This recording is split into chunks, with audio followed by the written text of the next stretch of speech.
வணக்கம். என் பெயர் ஆகிர் ராஜசேகர். என் வயது 7. நான் குடா மாநிலத்தில் அமைந்திருக்கும் சம்பந்தன் தமிழ் பள்ளியில் பயிலும் 1ஆம் ஆண்டு மாணவன்.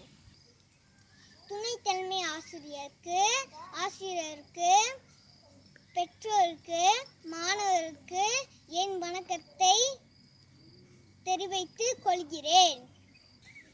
நான் இப்பொழுது நன்னாரி முள் செடியை நடப்போகிறேன்.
நன்றி, வணக்கம்.